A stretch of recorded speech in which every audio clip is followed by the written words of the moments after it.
আমরা আবারও পড়ি, সকলে পড়ি আলহামদুলিল্লাহ। আলহামদুলিল্লাহ। সম্মানিত হাজিরিন, রাত 12টার পরে এই ক্ষণ শীতে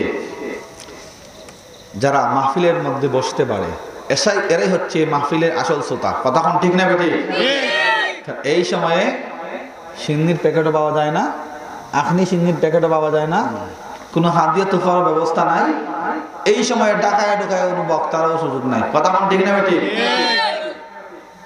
তাইলে এখন যারা বসে আছে এরাই হচ্ছে আসল শ্রোতা। এবং আমরা দোয়া করি এবং প্রত্যাশা করি এই ক্ষণ শীতে আরামের ঘুমকে হারাম করে এই কাশিমপুর লতিফিয়া মাদ্রাসার বার্ষিক ওয়াজ মাহফিলে আজকে এখানে বসাকে যেন আল্লাহ কবুল করেন, এবং এই বসাকে যেন হাশরের ময়দানে আল্লাহ আমাদের নাজাতের ওসিলা করে দেন, আমাদের জীবনের ভুল ত্রুটি ক্ষমা করে আমাদেরকে রাসূলুল্লাহর শাফায়াত নসিব করে জান্নাতের মেহমান বানায় দেন। উচ্চ স্বরে করে বলি আল্লাহুম্মা আমিন। আল্লাহুম্মা আমিন। মনে হয় আমার পরে আর কোনো বক্তা নাই, সম্ভবত আমি মনে হয় শেষ সম্ভবত। যাই হোক, যতক্ষণ আপনারা আছেন তো আমার সাথে ইনশাআল্লাহ। আলহামদুলিল্লাহ। সম্মানিত হাজিরিন, আমাকে একটা বিষয় দেওয়া হয়েছে, আমি সেই বিষয়ে আলোকপাত করবো ইনশাআল্লাহ। আমাকে দেওয়া হয়েছে কবরের আযাব, এই বিষয়ে আলোচনা করার জন্য। আমি এই বিষয়ে আমি শুনেছি সবার ওয়াজ, এই বিষয়ে কেউ আলোচনা করেন নাই, কারণ হচ্ছে এই বিষয়টা কাউকে দেওয়া হয় না, এটা আমাকে দেওয়া হয়েছে। তা আমি এই বিষয়টা আলোচনা করবো ইনশাআল্লাহ। আপনারা শুনতে রাজি আছেন তো ইনশাআল্লাহ? আমার ভাইয়ের গভীর মনোযোগ। আল্লাহ রাব্বুল আলামিন কোরআনুল কারীমের মধ্যে ডাক দিয়ে বলেন, পৃথিবীর মানুষ, তোমাদেরকে আমি পৃথিবীর মধ্যে যাদেরকে পাঠিয়েছি, যারা প্রাণ নিয়ে দুনিয়াতে গিয়েছো, পৃথিবীর মধ্যে যত প্রাণী আছে, যত মানুষ আছে, সবাইকে একদিন না একদিন মরা লাগবে। সারা জীবন কেউ বেঁচে থাকবে না, কেউ বেঁচে থাকবে না। এমনকি মালাকুল মউত আজরাইল আলাইহিস সালাম সারা জীবন বেঁচে থাকবে না। হাশরের ময়দান কায়েম হওয়ার পূর্বে আল্লাহ রাব্বুল আলামিনের হুকুমে মালাকুল মউত আজরাইল আলাইহিস সালাম মারা যাবে। সুবহানাল্লাহ। একজন মানুষের মৃত্যুর পরবর্তীকালীন জীবনকে বলা হয় আখিরাতের জীবন। কিসের জীবন? আখিরাতের জীবন। এই আখিরাতের জীবনের প্রথম শুরুটাই হচ্ছে কবর দিয়ে। কবরকে ইংরেজিতে বলে গ্রেভ, আরবিতে বলে কবর। বাংলায় যদি বলি তাহলে মৃত্যু পরবর্তীকালীন সময়ে মানুষকে জানাজা দিয়ে হাত পা বেঁধে আসামির বেশে সাদা কাপড় পরাইয়া, মহিলা হইলে 5টা, পুরুষ হইলে 3টা, এই কাফনগুলো পরাইয়া জীবনের শেষ সম্বল হচ্ছে মানুষের এই 3টা জিনিস। আমার হাতের মধ্যে আংটি আছে, কিন্তু আমি মারা গেলে এই আংটি থাকবে না, যদি এটা শ্বশুর বাড়ির থেকে হাদিয়া পাওয়া, কিন্তু এগুলো কি আমার সন্তানেরা খুলে রাখবে। কথা কোন ঠিক না বেটি? আমি সুন্দর টুপি পরি, সুন্দর চশমা পরি, যা আছে শরীরে সব কিছু খুলে রাখবে, কিন্তু একটা শরীরে একটা টাকাও থাকবে না, একটা রসিও থাকবে না, সব খুলে ফেলবে। কবরের জীবন আমরা কেমন চাই? কবরের শান্তিতে থাকতে চাই, নাকি মুনকার নাকিরের বড় হাতুড়ির পিঠা খেতে চাই? কোনটা? শান্তিতে থাকতে চাই, তাই না?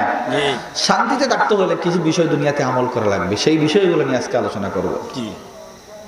শুরুতেই আপনাদেরকে একটা ঘটনা দিয়ে আমি শুরু করতে চাই। সম্মানিত হাজিরিন, মালিক ইবনে দিনার রাহমাতুল্লাহি আলাইহি যুগ শ্রেষ্ঠ একজন আল্লাহর ওলি ছিলেন। পৃথিবীর মানুষ তাকে এক নামে চেনে, মালিক ইবনে দিনার।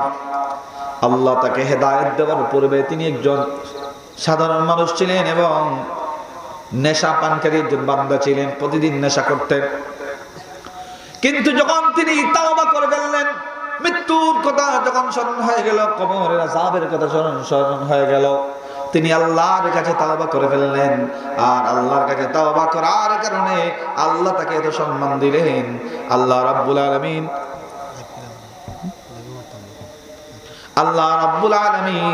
তাতে এত মকবুলিয়ত দান করলেন।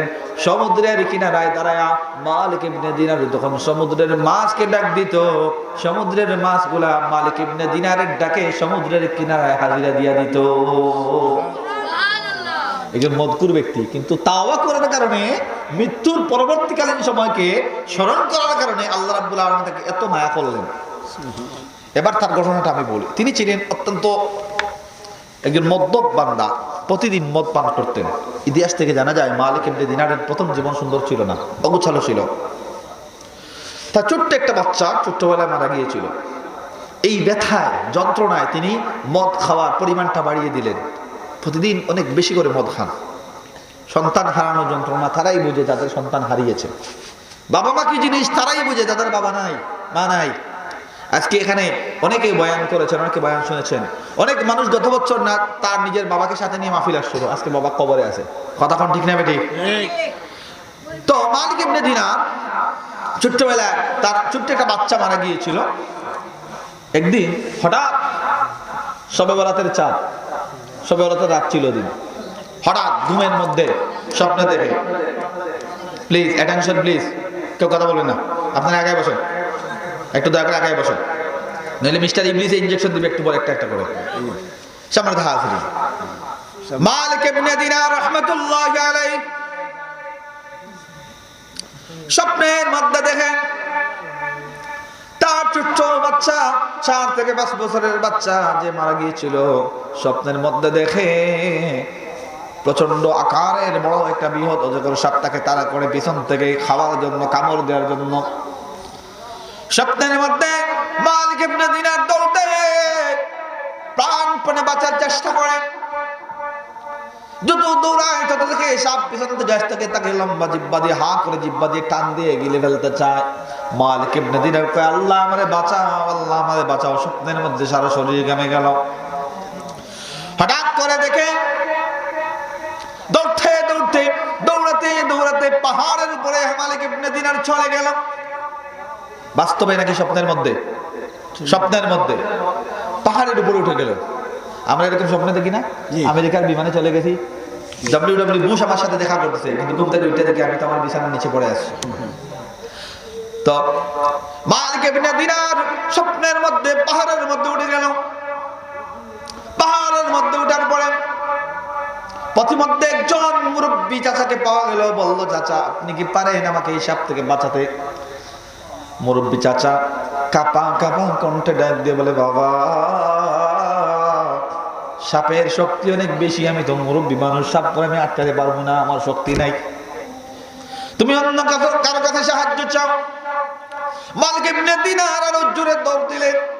দৌড়াতে দৌড়াতে পাহাড়ের উপরে উঠে গেলেন আর বললেন, কে আছো আমাকে বাঁচাও, কে আছো আমাকে বাঁচাও। হুট করে তাকায় দেখে তার ওই ছোটবেলায় মারা যাওয়া সন্তান, ওই মেয়েটা দৌড়ে আইসা আব্বা আব্বা বলে তার কোলের মধ্যে উঠে গেল। আর মালিক ইবনে দিনারের সন্তান ওই মেয়ে কোলে আসার কারণে সাপ দৌড়ে পালালো। মালিক ইবনে দিনার আশ্চর্য হয়ে গেলেন, একটু আগে যে সাপ আমাকে খাওয়ার জন্য আসলো, আমার মেয়েকে দেখে কেন পালায় গেল?